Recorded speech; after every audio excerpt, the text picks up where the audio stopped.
Hello friends, இன்றைக்கி ஒரு evening mini vlog பார்க்கலாமா? இன்றைக்கி பௌர்ணமின்றதுனால வீடெல்லாம் க்ளீன் பண்ணிவிட்டு ஈவினிங்காக சாமி கும்பிட்டு அப்படியே நாங்கள் நம்ம தோப்புக்கு போயிட்டோம். தோப்பில் புத்து இருக்குது. சரி, அங்கே பொங்கல் வச்சு சாமி கும்பிடலாம் அப்படின்ட்டு எல்லோரும் சேர்ந்து தோப்புக்கு போயிட்டோம். அங்கே போயிட்டு நான் ஃபஸ்ட்டு பொங்கல் வைக்க ஸ்டார்ட் பண்ணிட்டேன். நான் இன்றைக்கி வெண்பொங்கல் தான் செய்ய போகிறேன். அதுக்கு 1 கப் அரிசிக்கு 3 கப்பு தண்ணி நல்லா கொதிக்க வச்சு எடுத்துக்கினேன். அதுக்கப்புறமா சாமி கும்பிட்டு அரிசியை போட்டு அரிசி நல்லா பொங்கி வரவும் வெல்லம் ஆட் பண்ணிக்கினேன். அரிசி நல்லா கஞ்சி பதத்துக்கு வரணும். அதுக்கப்புறமா தான் நம்ம வெல்லம் ஆட் பண்ணணும்.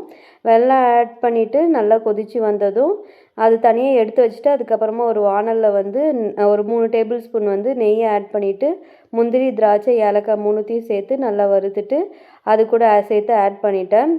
வெண்பொங்கல் ரெடியானதும் புத்துக்கிட்ட போயிட்டு அங்கே க்ளீன் பண்ணிவிட்டு பொங்கல் படைச்சி சாமி கும்பிட்டு அங்கேருந்து கிளம்பிட்டோம். ஓகே ஃப்ரெண்ட்ஸ், உங்களுக்கு இந்த வீடியோ பிடிச்சிருந்தா நம்ம சேனலை லைக் பண்ணி, ஷேர் பண்ணி, கமெண்ட் பண்ணுங்கள். சப்ஸ்கிரைப் பண்ண மறக்காதீங்க.